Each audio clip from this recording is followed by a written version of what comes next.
on alternative therapy, which is biodynamic craniosacral therapy. So today we have with us Nikita Vasa.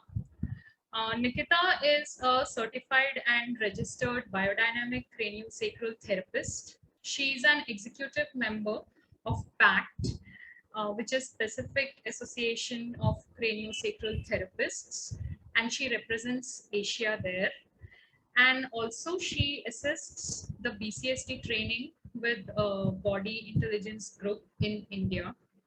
She has treated clients for physical, emotional, psychological trauma and chronic pain. So Nikita, welcome to our channel. Jai Gurudev.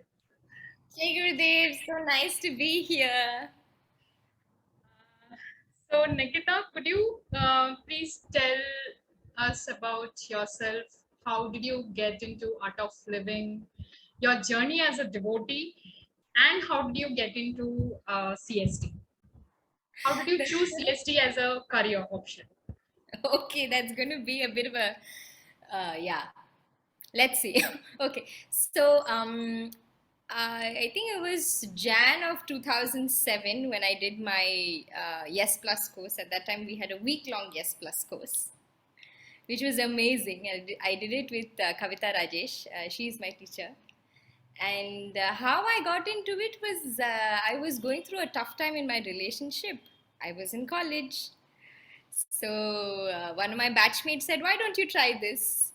And I tried every way to escape it. I couldn't escape it, and I got onto the course. That's how it happened. But it was the most amazing 1 week, I tell you. So that's, and then I guess once you get onto this, I just automatically got hooked. And ever since then, it's been, it's been literally the fabric of life, in every sense possible. And I'm so grateful and glad that I got it at an early age. Otherwise, I think I would have gone into different directions. So that's about the art of living. And about BCST, so I think in 2012, I had a severe cervical condition. I was working in the ashram at that point in time. And somebody had mentioned about CST. And I was like, okay, let's give it a shot. I mean, basically, I don't like going to hospitals, and I'm very scared of doctors because I've had traumatic experiences with doctors. So somebody said there is an alternative possible, and I was like, let's do it. So then my first therapist, who later became also my tutor, was Spandan Katti. She's an amazing, amazing therapist. And she's also a senior tutor with the Art of Living. She's also part of PACT and all of that. And she's an osteopath. And now she's the head of the Department of Osteopathy in the ashram, the hospital. So I took sessions with her. And I think a few sessions down the line, I was absolutely fine. And I was like, how did this even happen? What did she do? She just touched me. I'm like, you just touch me and my pain goes away. My condition goes away. How does that even work? So I was like awestruck. But at that point in time, I was young and I wanted to do a lot of things and life happened. But it was always there in the back of my mind that this is something to, know. If not, I didn't even know it would be my career at that point in time. So it began there, this entire journey into BCST. So that was that, and then I think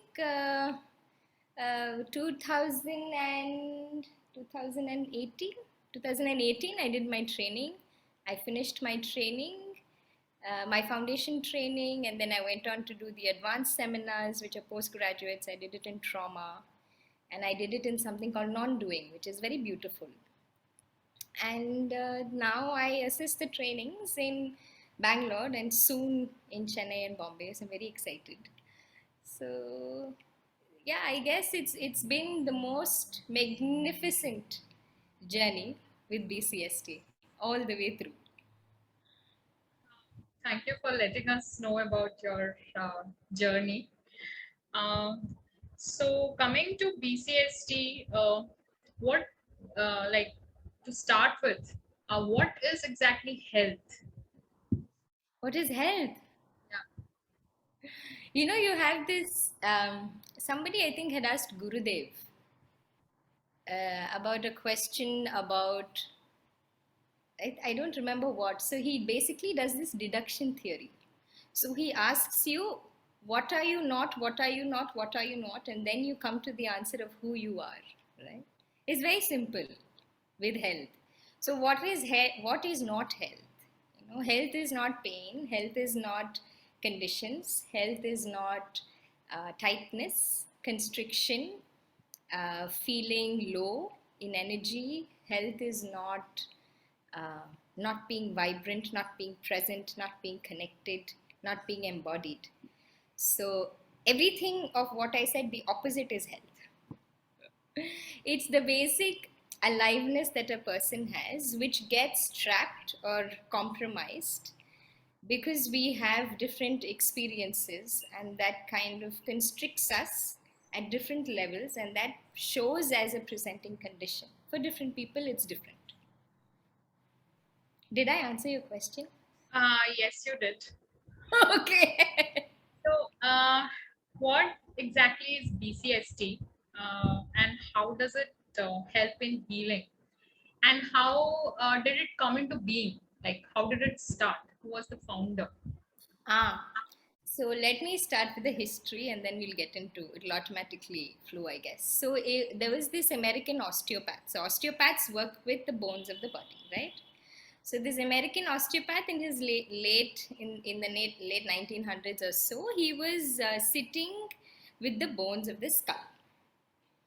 So when he was sitting with the bones of the skull, he suddenly came to realize that there are sutures.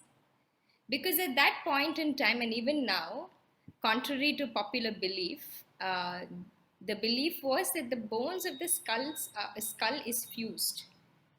But this guy figured that because there are sutures, there is space for the bones to move and breathe.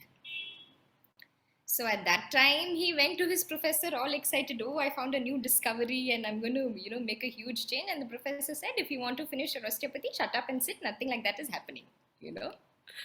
So the dude was curious. He didn't leave it. So then he studied by doing self-experimentation. So he would make a metal helmet and he would tighten different parts of the skull bones. And then he would see different physiological problems would come up if that particular part of the skull bone is tightened. And then when it is released, the body will come back into balance and the condition would disappear.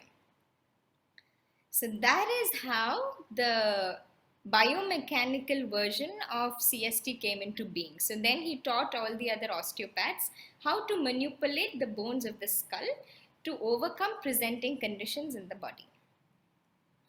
Then later on, as he gradually delved into the work a little bit deeper, he said that you don't even need to manipulate. Just a gentle touch and being present with the person is going to give you the same result. So that's how the biodynamic aspect came into being, where we don't manipulate. And initially, biomechanical was only for doctors and osteopaths. It was not for the general public. But later on, there is a person called Franklin Sills. He developed this module of biodynamic, and that any person who has a good hand and a good heart and who can learn the skill can become a therapist. So that's how craniosacral therapy was born and evolved. What were the other two questions? Sorry. How does it help in healing? Yeah, so biodynamic craniosacral therapy is working with the nervous system of the body, because cranium is the head and sacrum is the last part of the spine. So technically you're working with the nervous system. So as a therapist in a therapeutic relationship with the client in a therapeutic space, we have the skill to connect and sense how the nervous system is. Now, if the nervous system is off balance, it will affect every other system of the body, because it controls every other function of the body, or rather all body functions are controlled by the nervous system. Now, if your nervous system gets addressed and it changes the stress response, if you're used to a particular kind of stress response And if that changes, your presenting condition also changes. So you can come with pain, you can come with trauma, you can come with anxiety, you can come with fatigue, etc. Any other form of joint condition, digestive condition, mental condition, spinal condition, any condition, the moment the nervous system feels safe, the person reconnects to the body. The patterns of, so we, in our line of work, we say something called patterns of experience. So nothing happens overnight in the body, right? You don't just wake up with a condition. It takes so much of time for the body to get into a presenting condition, right? So that is called a pattern of experience. And what happens is the body gets stuck there. It gets stuck in that loop and in that pattern of experience. So there can be muscle tension, behavioral changes, fluid dynamics have changed, energy dynamics have changed in the body. All these things, they change because the nervous system is not doing well and responding well internally and externally. So when a therapist comes and listens and contacts the nervous system, all these things start releasing and your original health comes back gradually. Make sense? That was quite a lot. High over your head. No, it was very interesting.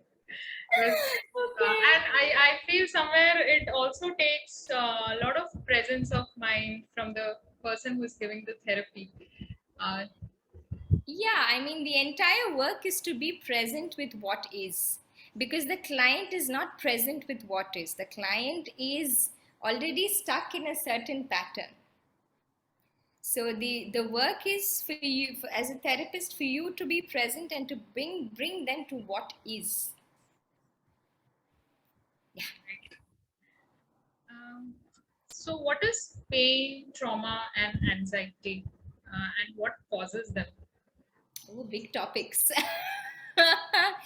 So as I said, when a person gets stuck in a loop of a pattern of experience, so pattern of experience can present as pain, present as anxiety, present as trauma. So what I mean by pattern of experience is, see, we have a brain and we have a nervous system. Now the brain and the nervous system is only interested in one thing: am I safe right now or not? So externally, it will use the five senses to scan the environment and see if you're safe or not. And then it will give the stimulus as to what needs to be done. What is the response that I need to give in this situation? Internally, it will track through all its receptors and find if there is any nutrition issues, hormonal issues, dehydration, etc., etc. 1,000 things it does internally. So there is an internal stimuli and an external stimuli. If there is a danger or threat in either of the two, the body goes into a stress response. Now this stress response is different for different people. How I respond to a particular thing is going to be different from how you would respond or from some other person, and all that is based on how we have grown up as kids and what we have been through and how resilient we have been, etc., etc., all of that, and how cognitively strong we are. Like, it's very interesting, if your brain, even if you're having some, say, a muscle issue going on, or even if you have a disc bulge in your back, and if your brain thinks that there is no danger, you will not feel pain, even if you have a disc bulge. So the entire game is played by the brain thinking if it is safe or unsafe. And for some people, the slightest of things can tick them off, throw them off. So it's basically how strong the nervous system is and how conditioned the nervous system is. Now in pain, so pain is actually very good. You know why? If you didn't have pain, you'll keep hurting yourself. Have you thought about it? If you didn't feel pain and you go hit your head somewhere, oh, I didn't feel pain, I'll go hit. Inside, damage will happen, but you will not feel the pain. You'll keep doing it again and again. So technically, pain is a protective response. It is the most powerful protective response you have in your body. Now, what happens is after whatever tissues are supposed to heal in the body, now that takes anything between 3 to 6 months for any kind of problem, any kind of physical injury. 3 to 6 months, your tissues will heal. Now, beyond that, if you have pain, then the nervous system is stuck in a threat loop. Oh, it will still happen. Oh, I can't do this. Oh, I can't move like that. I can't bend my back. I can't do an exercise because my back is paining. I can't sit for long hours. So there are so many concepts we build up because we have pain, and if that continues, the pain stretches into chronic pain. That is where the problem is. There is no problem when the pain is acute. It is supposed to make you feel painful. If it doesn't make you feel painful, you'll keep hurting the same wound. People who keep getting hurt in the same place again and again. Have you met those kind of people? That's the problem. So that is with pain. Now with anxiety, one more interesting thing about pain is we usually think, so there is a gap in all these three: pain, anxiety and trauma. I will explain all the things. Now in pain, the gap is we think it is only physical and doesn't have any psychological impact. But with anxiety and trauma, we think it is mental and doesn't have a physical impact. So for anxiety and trauma, you will go to a mental health expert. But you will forget your body. Hello, your body is also responding to it. So there is a very strong physical relationship in anxiety and trauma and a mental relationship in pain. So I don't know if you've heard people, I've been having this pain for 10 years, 20 years. This pain has been there. My back pain, 20 years I've been having pain. Now the tissues would have healed. That particular person must have had a very huge change in their life or quality of life, or something must have happened which was difficult to deal with, and that has continued because it's not changed. So there is a psychological aspect to it. We call it psychosomatics. Fancy word. So that is with pain. With anxiety, as I said, you think it's just in the mind. No, anxiety is not just in the mind. The moment I say the word anxiety, you get a sensation in your body. Where do you feel it? Tell me. In the heart region. Yes. Is where I'm feeling it right now. Yes. For some people, it's in the heart region. For some people, it's in the gut, like the gut churns. Sometimes what happens is if you don't have a healthy gut, you are prone to anxiety. And people who are anxious, they eat a lot. That also happens. So we cannot neglect the body in so-called mental health conditions. Now, the other thing in anxiety is we only think, okay, I am anxious, I'm going through anxiety. But there could be other things. That same feeling in your heart that you said, it could even be excitement. Sometimes when you're excited, it's the same feeling. The energy is the same. So the more you are able to feel or give a name to what you are feeling, your feeling states. It could just be a doubt, or it could be fear, or it could be worry, or it could be, I don't know, something that you are, excited about or nervous about. You get butterflies in your stomach. That's also a sort of nervousness, anxiety. So it doesn't always have to turn into a panic attack. So the more you are able to give it a specific feeling state, it will tone down the intensity. And then you will stop labeling yourself as, I get anxiety attacks or I get panic attacks. It's possible that you're going through it. But you don't have to, but it is not always going to be that. It may start with something else, or the trigger may be something else. And the moment you catch the trigger, you can tone it down, you can dial it down. And that is hard work. It's basically you recognizing your patterns. So you mean to say that when we acknowledge that sensation, it automatically reduces? Yes. I think even Gurudev always says this, right? Yes. Whenever you acknowledge the sensation and go deep within, yes, and it will get released immediately. He yes. has talked about it in Ashtavakra He, Gita. he says everything. I don't, Yeah, technically, this interview is in vain. I mean, if you just listen to Gurudev's knowledge, yeah, in fact, true. you're able to Even connect. we have had discussions at length where Guruji's knowledge has always come into play. And Same. we then realize that how much scientific knowledge he speaks in very simple terms. We don't even Yes, realize that. yes, Until I had those discussions with you, yes, only then I realized that what he's actually speaking. totally. And what about trauma? So trauma is again being stuck, but there is a different. So if anxiety is speeding up, like everything in your body speeds up, your heart rate speeds up, the cortisol in the body is running all over. 1,000 things happen basically when the body speeds up. In trauma, it's the exact opposite. The person disconnects with the body. So Gurudev also says, depressed people. This is part of the advanced course talk when he talks about dispassion. So in dispassion, he says that people think ke ye bada vairagi ho gaya. He's become a big vairagi if he doesn't have a bath or if he does some big tapas and grows nails and doesn't cut hair. So he said ये सब लक्षण है depression का, वैराग्य का नहीं है. So that's what he said. So in depression, it is true. It is very difficult for people to step outside of their rooms, difficult for them to socially interact with others, difficult for them to connect with their bodies. So, in scientific terms, it's technically called a sense of dissociation. You completely disconnect with your body. You don't want to feel all those feelings. So, you're like, you know what, I'm just going to shut down, I'm going to freeze up.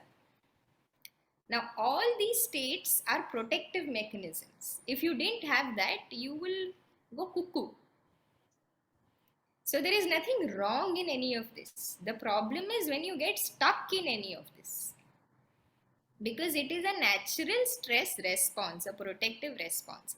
Now, if this protective response becomes a false alarm or an alarm that does not stop, like ting, ting, ting, ting, trigger, trigger, trigger, trigger.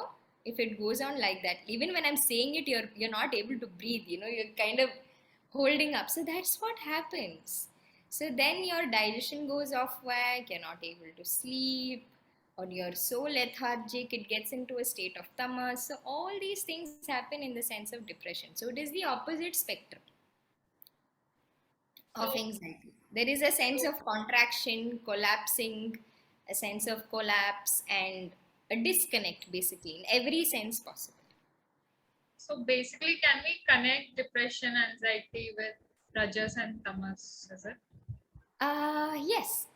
Anxiety, yes. I mean, anxiety is extreme rajas where you're not able to sit only, or you're not able to connect with the body because so much is going on. And tamas could be depression. Yes, possible. Why not? You can think of it like that. Mentioned that's trauma. That we finished. No. Finished. Okay. So no, let me put all this together. Why I'm saying that it's all about the nervous system, because CST is all about the nervous system. So the moment when a therapist is in touch with a client, there is a safe space and the skills of the therapist to be in contact and recognize these patterns. So you help the client to move, and move to a space of dissociation. Like when we talk about trauma, it's about dissociation. You don't connect with yourself, with others. It's difficult, it's a place of being stuck. So you move them from a place of overactive defense mechanisms to toning things down for them, dialing things down for them, where they get to connect their bodies. And all this happens gradually. Otherwise, the client can get re-traumatized, they can get overwhelming, feelings, emotions, memories, all that happening. So it is very gradually paced, and it is very unique for every person, So that's one thing, and there is an innate intelligence that we have. Every person is born. sorry. Yeah.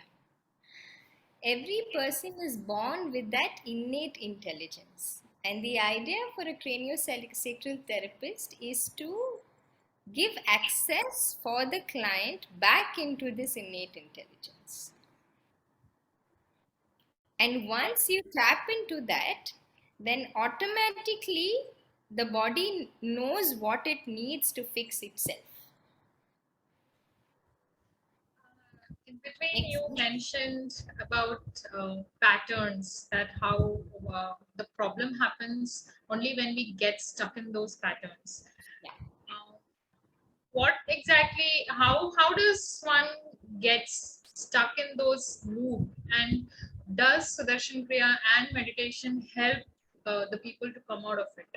Sudarshan Kriya and meditation is beyond anything that that you can think of. Like, there is nothing as powerful as art of living practices to remove impressions and take you out of your patterns, make you recognize your patterns and rise above them. Not so much get you out of the patterns, but you rise above them.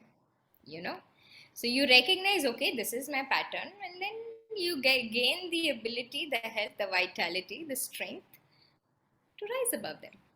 And it doesn't affect you as much as it used to, and sometimes it doesn't even occur to you, like it's done, you know. So So yes, there is kriya, meditation, sahaj, padma sadhana, everything. They are all powerful techniques. right. uh, so how do people with chronic pain and trauma benefit from CST? So basically, we're helping them switch off their automated protective reflexes through a gentle touch. Sometimes you think such big issues, big things need to be done. No, simple things need to be done. Sometimes after coming to a session, all you need to do is check your food, check your sleep, and do something that resources you, that makes you feel you, brings you joy, enthusiasm that you've forgotten and stopped doing because of work and stress and life and all that. So the more and more you put your focus and attention on what is going right within the body and in the environment, obviously things will change. And what are the conditions that BCST can treat? Pimple to Parkinson's, anything and everything.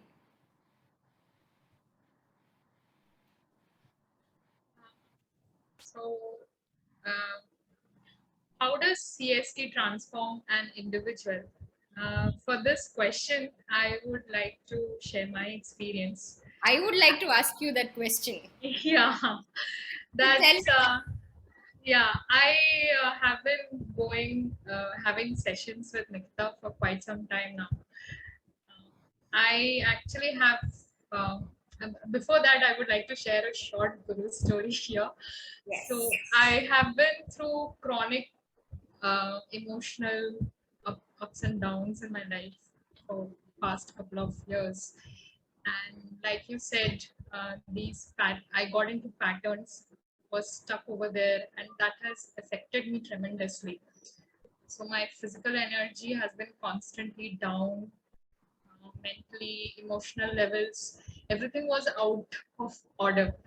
So during COVID, I was feeling all those physical pain, and I kept praying to Gurudev that I want to come out of it. It's not like I don't want to remain stuck in this anymore. So I kept praying for quite some time, and I was so desperate for help. And that's when the lockdown and everything opened, restrictions kind of came down, and actually, Priyanka told me to do Sahaj in January with Bhanuma. So I was like, okay, I'll do it. So I did Sahaj Jan end, and Feb first week I was like, let me just check if anything is available in Chennai, because currently I'm in Chennai. I know everything is there in the ashram, but I don't have access there. So I was like, let me check if BCST is there. So I checked, and then your website came up. And I was like, okay, so let me just message her. And Nikita was like, I'm coming, I'm traveling now, I'm coming back after 3 weeks. I was like, oh my God, I have to wait for 3 weeks. So I spoke to her, Nikita, and she said, just come next day. It was a Saturday. So I was like, okay, fine, let me go. And it was a Saturday morning, I finished my Kriya, and after meditation, I was just praying, Guruji, Guruji, I don't know where I'm going. So just help me, guide me. And I took my two-wheeler and I left. And this place is like 13 kilometers away from my home. So up and down is 26. So from my home, there are 16 signals to your clinic. So it's like a one straight line, the whole place. All those, and on the way, I was not sure of the route. So I kept checking on and off in Google Map. I was stopping my vehicle and checking. All that I've done. In the whole duration, all the 16 signals were green. And I was like, what is happening? And when I reached your place, I entered and I saw Gurudev's photo. And that's when I realized, okay, that's why all the signals were green. And I'm like, okay, I'm in the right place. Because I have had experiences where I didn't want to be touched by any person who is not into spirituality. I had that experience. So I was very particular about that thing, that whoever treats me has to be from Art of Living and has to be doing his or her sadhana. So coming to my experience, this whole therapy, it has transformed me as an individual on a physical, emotional, and mental level. So physically, I would say I'm more integrated, focused as a person, because earlier I was all over the place. I knew what I wanted to do, but I didn't know what to do. And that's what you also told me, that I'm kind of that kind of a person. But through the sessions, I have become so much integrated as a person. I have more strength, more energy, more vitality is there, like you already mentioned. And on mental level, the nervousness, the fear, anxiety, all that has like, it has calmed down. I would say like it's down. I I used to get nervous like in the last couple of years. Even small things used to trigger me. So that anxiety, right? Whatever you mentioned, now I'm able to relate. So my anxiety levels were really high. So even attending a small meeting used to trigger me at work. So that has like come down. I'm able to recognize, and then immediately I tell myself, okay, you don't have to get worked up about See, it. that's what I'm saying. The moment you recognize the pattern, Yeah, things flip the other way. correct. And that's when I tell myself, okay, enough, shut up, I can handle this. So this amount of confidence has come in me, which was not there earlier. So, and spiritually, I will say this is some kind of, this is not the right word, but I would like to use it. This is some kind of an assisted sadhana. So sadhana is, we cannot replace it, but this is kind of an assistance that has Supplement. done supplement. That's the word. So supplementary sadhana, because I have gone deep. My awareness has got extended. I'm more aware of myself, my mind, my body on a daily basis, what I'm going through, and acknowledging if anything is out of balance. I acknowledge that and I tell myself, "Ki, it's okay, it happens." Earlier, there used to be a panic attack whenever things go out of control, but that is not happening. There's more acceptance towards myself, and my meditation has gone deep. It is, my sahaj is very deep, and in fact, my Padma Sadhana has improved. When I'm doing my uh, taking my breaths during my asana, I'm like completely still, more centered. All that has happened. So, I mean, this is what I can tell. I mean, not everything can be expressed in words. So, I mean, if this is all I can express right now. Don't worry, your smile says it all. It's like suddenly you're a lit bulb talking about it.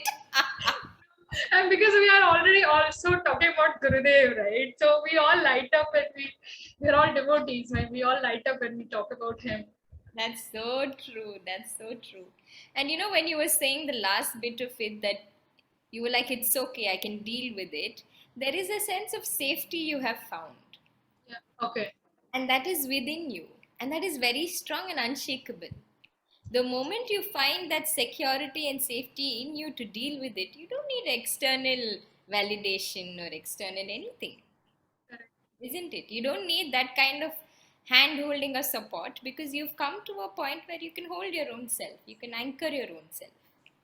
Yeah, That is, and this is actually very important because in our daily lives, we go through so much of judgment, so much of comparison.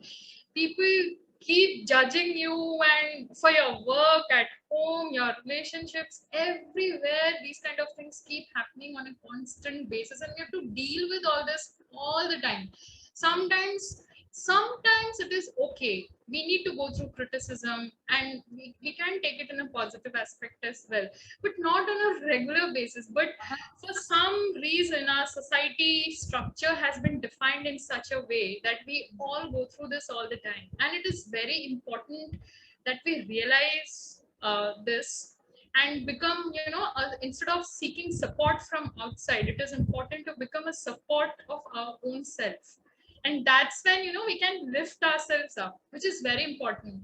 And I would say, I would also like to add, because I have been doing my sadhana for over 10 years now, and because of that my awareness has gone really deep, and which is why I feel CST has also, helped me transform more, like becoming aware of all those things that has been happening. So that awareness and acceptance and acknowledging that has helped me a lot to, to understand myself and then grow, because we cannot grow until we analyze ourselves, self study ourselves. So growth comes only then. And understanding, where your weaknesses are. Of course, all of us are born with weaknesses. We are not born strong. So just acknowledging that weakness and then going, moving forward from there. I feel that is more important. So like we're I not mentioned, born with weaknesses. We tend to lose our strength because yeah, we've faced with correct, certain things. correct. But just listening to you today and what I had seen you the first day is like two poles altogether. True. Literally.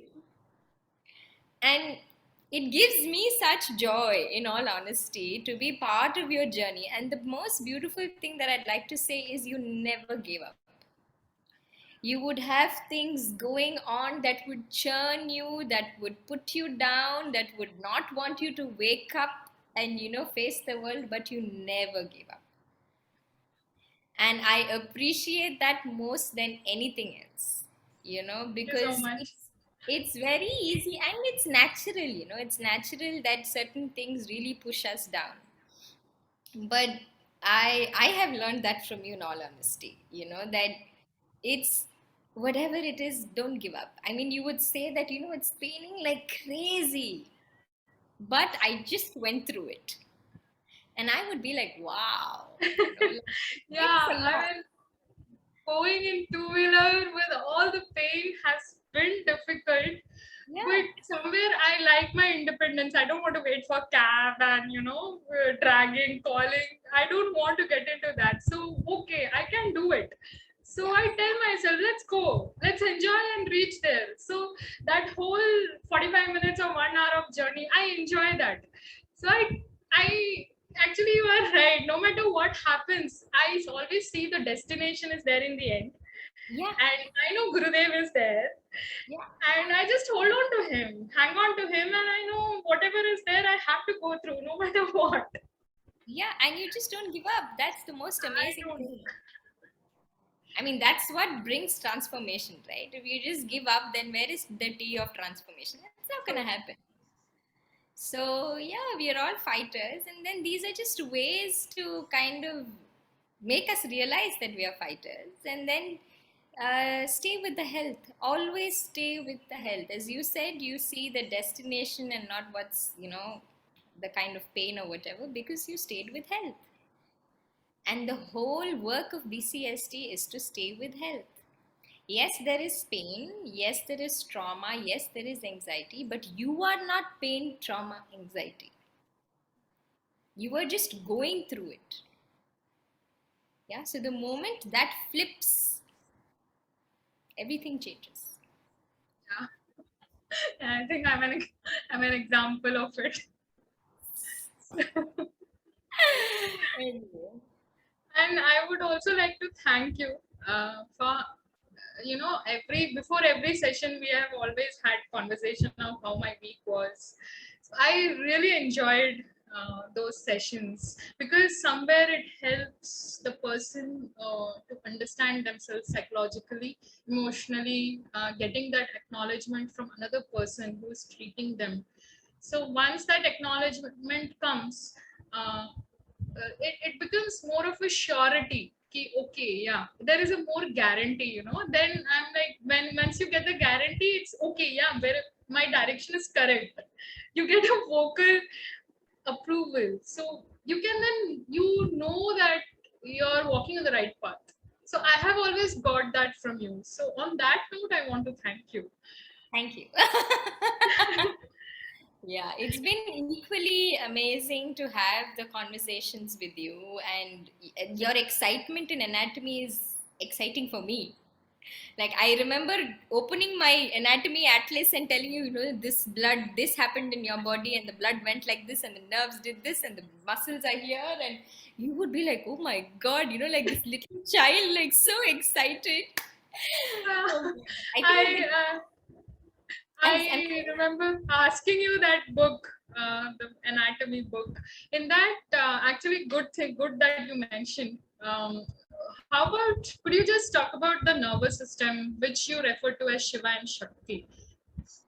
Ah, so this is my perception. I don't know how right or wrong this is, in all honesty, but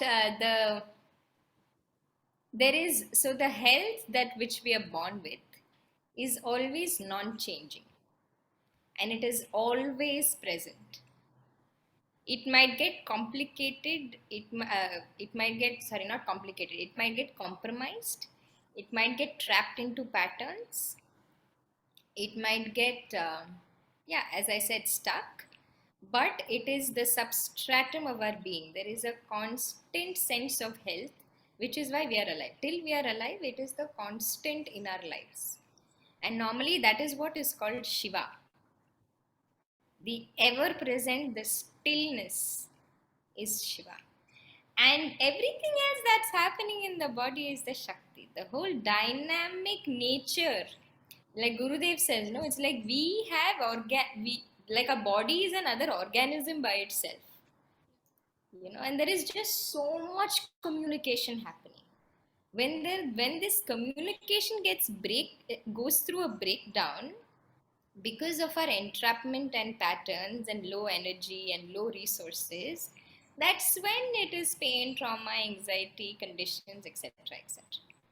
So this communication in the body is very essential. The smoother it is, the healthier we are intrinsically. So that is the Shakti. That is what is running everything. There is it's basically two sides of the same coin. It's the same Shakti that is always present and still. We've experienced stillness in meditation.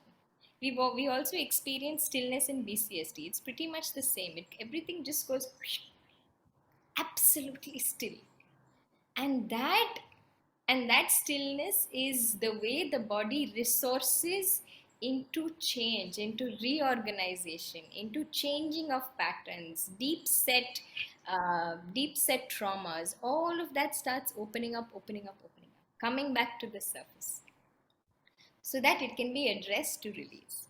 So you have that stillness. The more you get deeper and deeper into a BCST session, and then you have all this dynamism that comes out of it as health. that expresses as change and communication and connection and embodiment, all of that. So Shiva is the parasympathetic nervous system, right? Oh, in terms of, yeah, possibly, because I wouldn't say Shiva, but the paras, so we have, so basically the central nervous system has an autonomic nervous system. Autonomic means things are automatically controlled. It doesn't need conscious effort, right? So that again has two branches. One is sympathetic and one is parasympathetic, right? Now the parasympathetic is responsible for rest and digestion. It lets you sleep. It lets you digest. If you are too much agitated, you are not going to digest. Like, you're like, hello, that is not important right now. Please go away. I need to deal with this. So I need my hands and legs active. I need more blood to my brain, to my heart, to my lungs, to my liver. Not so much digestion. You're like, not now. We'll deal with you later. So only when the parasympathetic is in balance, you will not have sleep problems or digestion problems. Now, the sympathetic is like, you know what, let's do this. Let's wake up. Let's go conquer this. These are my dreams. These are my goals. You know, all that energy, that vibe,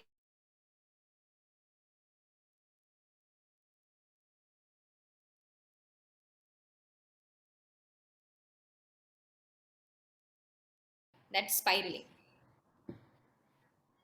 And the extreme of parasympathetic is full tamas, depression. So, either of it going off balance has issues. That will affect all the doshas and It gunas will and affect the doshas, it will affect all the other systems of the body, your lymphatics, your endocrine, immune system. So, to protect you, it will start, unfortunately, putting the other systems off balance eventually. how do we take responsibility for managing our health? Well, if you want to lead a balanced, happy, joyful life, you need to take responsibility of your health. The therapist cannot live for you, the therapist can only assist you. The doctor cannot take medicines for you, they can only prescribe medicines to you, so on and so forth. So if you don't take responsibility of your health, you will use all your wealth to gain back your health. That's a brilliant quote by Gurudev, in all honesty. No, it's an amazing quote. It is so true. If we don't take it, and you know what? Time and again, our body gives us cues that something is off. We just don't listen to it. When all these cues get accumulated and something big boom happens, then we are all like, oh my god, oh my god, oh my god. At the end of the day, okay, I'm telling you softly, sweetly. What is that? Sam Dam Bhed Dand. When it comes to the Dand level, is when everybody wakes up. Till then, it is very sweetly, very cutely cueing you. You're not listening, or you don't, or you have become so busy that you have forgotten how to listen to your body. It has happened to all of us. We are so much here that head down, we're like, "Kya hai? Kaun hai? What is going on?" So when that dand happens, everybody wakes up. So before you reach that dand state, if you eat well, if you exercise, if you do your sadhana, meditation, pranayam, breathing, whatever you practice, you like doing puja, you do puja, you like playing a game, indoor, outdoor, music, dance, something to give the right brain some work. Or the people who are completely in the right, give left brain some work. you know No, really, because nowadays in mobiles there's so many new apps that tells you how old your brain is, and if you play this game, your brain will become young. you know. So everybody is trying to sell the same thing.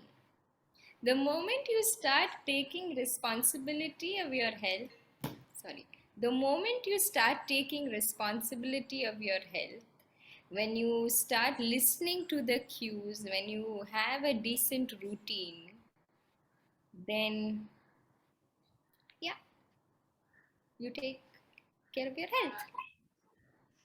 Do you have any message for our viewers? Message for the viewers. Yes, please take care of yourselves. And if you're not able to take care of yourselves, don't feel bad to ask for help. And if you ask for help, know that you will take some time, but you will get there wherever you want to get there based on whatever is going through. So yes, take care of yourselves, ask for help when it's needed. And as Gurudev keeps saying, and I keep reiterating, you have the great luck to have this body. So just do the best for it. Thank you so much, Nikita. Thank This you. was a wonderful session. We exchanged a lot. You spoke, gave us a wonderful brief about CST. I hope our viewers get an insight and also ask for help if Yes. any one of us is in need. So thank you so much again, Jai Gurudev. Yay! I'm so happy to be here. We've been planning to do this for so long, but it's finally we are here. So I'm just very glad. Yes. And no, it's important for alternative ways of alternative ways of healing treatments is very essential for people who have different issues. I mean, you can definitely do all the so-called, Western medicine and Western treatments. There is nothing wrong in that. But just know that there is an alternative possible that is accessible to you and that will help you.